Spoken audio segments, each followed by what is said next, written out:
Selamat pagi pemirsa, Breaking News kembali hadir di hadapan Anda. Acara berita yang akan membawakan berita teraktual dan terpercaya bersama saya, Nata, dan rekan saya. Dan saya Sanjaya akan menemani Anda dalam selama 30 menit ke depan. Dan berikut Breaking News selengkapnya.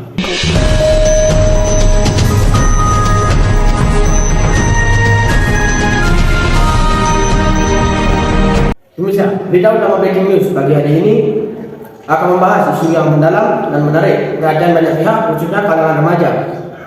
Bullying merupakan salah satu tindakan yang marak terjadi akhir-akhir ini, dan ini adalah salah satu kasus yang baru-baru ini terjadi. Berita terkini mengenai meningkatnya kasus bullying yang telah terjadi menjadi sorotan utama dalam masyarakat. Fenomena ini tidak hanya mempengaruhi individu secara langsung, tetapi juga merusak kesehatan mental dan emosional banyak orang. Dari sekolah hingga dunia maya, bentuk-bentuk bullying semakin bervariasi dan sulit dihindari.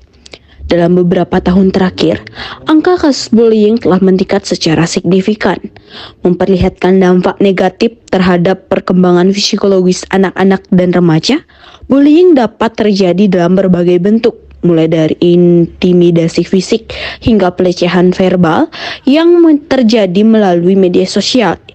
Ini menciptakan lingkungan yang tidak sehat dan merugikan, memicu timbulnya masalah kesehatan mental seperti depresi, kecemasan, dan bahkan dalam kasus ekstrim, menyebabkan pemikiran untuk bunuh diri. Para ahli menyatakan bahwa pencegahan bullying memerlukan pendekatan holistik yang melibatkan sekolah, keluarga, dan masyarakat secara keseluruhan. Sekolah perlu menerapkan program anti-bullying yang efektif, memberikan edukasi tentang dampak psikologisnya, dan menciptakan lingkungan yang mendukung keberagaman dan toleransi. Keluarga juga memiliki peran penting dalam mendidik anak-anak tentang nilai-nilai empati dan mengajarkan cara berkomunikasi yang sehat. Dalam dunia digital, fenomena cyberbullying menjadi perhatian serius. Anonimitas online memberikan peluang bagi para pelaku untuk menyebarkan pelecehan dan kebencian tanpa akibat langsung. Oleh karena itu, perlu adanya tindakan tegas dari pihak berwenang dan penyedia platform online untuk mengatasi dan mencegah cyberbullying. Dalam menghadapi tantangan ini, masyarakat juga dapat berperan aktif dalam mendukung inisiatif pencegahan bullying, menyediakan sumber daya untuk korban, dan mempromosikan budaya inklusif. Semua pihak harus bekerja sama untuk menciptakan lingkungan yang aman di mana setiap individu dihargai dan dihormati. Pentingnya penanganan serius terhadap kasus bullying tidak hanya berarti melibatkan pihak berwenang, tetapi juga melibatkan kesadaran kolektif dan tindakan preventif. Dengan demikian, masyarakat dapat bersama-sama menciptakan lingkungan yang lebih aman dan mendukung bagi semua individu, tanpa adanya tempat bagi perilaku merugikan seperti bullying. Bullying di kalangan pelajar di Indonesia semakin menjadi perhatian serius setelah beberapa kasus baru-baru ini mencuat. Komisi Perlindungan Anak Indonesia atau KPAI mencatat terdapat sebanyak 2.355 pelanggaran terhadap perlindungan anak yang masuk KPAI hingga Agustus 2023.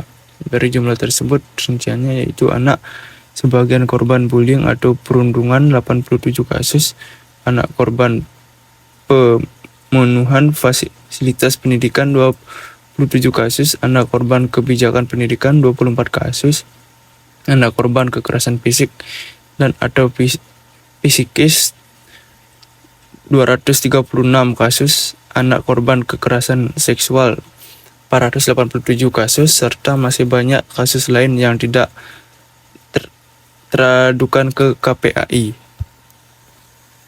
Dalam beberapa bulan terakhir, kasus bullying di lingkungan sekolah telah mengalami peningkatan yang signifikan, sehingga memicu keprihatinan di kalangan masyarakat.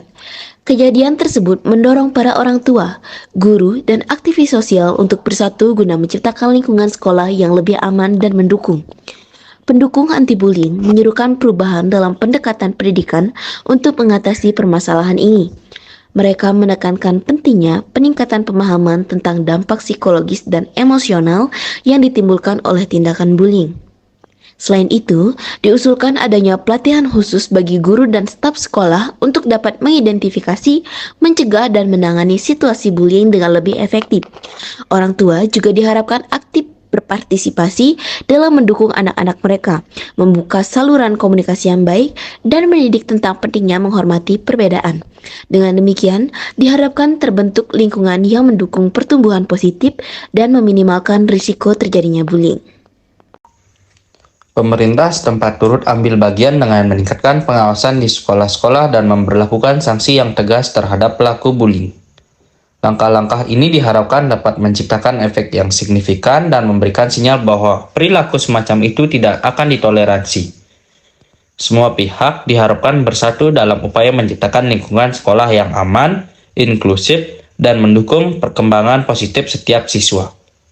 Bullying bukan hanya masalah individu tetapi tanggung jawab bersama untuk menciptakan masa depan yang lebih baik bagi generasi mendatang. Salah satu kasus bullying terbaru yang ada di Indonesia baru-baru ini adalah kasus yang menimpa seorang siswi kelas 2 SD di Gresik, Jawa Timur. Peristiwa ini terjadi pada tanggal 7 Agustus lalu. Menurut kesaksian orang tua korban, pada saat itu putrinya sedang mengikuti lomba di halaman sekolah. Tetapi, tiba-tiba putrinya ditarik oleh siswa lain yang diduga kakak kelasnya untuk dibawa ke sebuah gang di antara ruang guru dan pagar sekolah. Korban dipaksa memberikan uang jajannya, namun korban menolak, sehingga membuat pelaku diduga marah hingga menutup mata kanan korban dengan tusuk bakso. Orang tua korban mengatakan anaknya langsung lari untuk membasuh matanya yang mengeluarkan air. Namun, begitu sampai di rumah, sang anak mengeluh sakit di bagian mata kanan dan tidak bisa melihat apapun.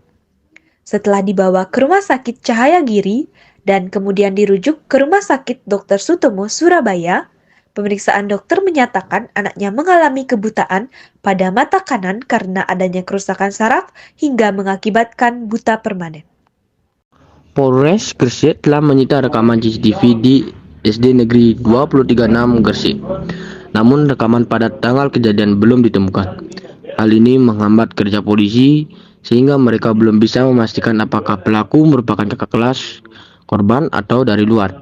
Semenjak insiden itu, korban mengalami trauma dan belum mau masuk sekolah. Bahkan psikolog menyarankan agar korban pindah sekolah untuk menghindari kejadian serupa terulang lagi. Kasus perundungan yang tak kalah menggemparkan juga terjadi kepada siswa SMP di Cilacap, Jawa Tengah. Kapolresta menjelaskan kasus perundungan ini bermula dari masalah sepele. Pelaku MK 15 tak terima dengan korban FF yang umurnya 14 yang mengaku sebagai anggota gengnya. Hingga akhirnya terjadilah aksi penganiayaan yang mengakibatkan korban tak berdaya. Rekan-rekan pelaku yang ada di lokasi diduga merekam kejadian tersebut hingga tersebar luas di media sosial dan menarik perhatian berbagai kalangan masyarakat, bahkan UNESCO. Hal itu disampaikan oleh Kapolresta Cilacap Kombes Franky Anis Sugiharto. Ia bahkan sampai ditelepon staf Presiden, Kapolri, Panglima TNI, dan Menteri terkait kasus ini. Pihak-pihak kepolisian lantas mengumpulkan pihak-pihak terkait seperti perangkat desa dan guru SMP Negeri 2 Cimanggu. Kini, Polresta Cilacap telah menetapkan MK dan satu pelajar lainnya yaitu WS berusia 14 tahun sebagai tersangka. Mengingat usia kedua tersangka masih di bawah umur, proses hukum akan dijalankan sesuai Undang-Undang Sistem Peradilan Anak. Sementara itu, korban dikabarkan menjalani perawatan di Rumah Sakit Purwokerto. Selain menderita luka lebam, korban juga mengalami patah tulang pada bagian rusuk. Itulah tadi informasi mengenai bullying. Diharapkan kedepannya kasus bullying mengalami penurunan. Pemirsa, informasi tadi sekaligus untuk berjumpa kita pada breaking news ini. Saya Nata Dan saya Sanjaya, pamit undur diri. Sampai jumpa breaking news selanjutnya. Terima kasih dan sampai jumpa.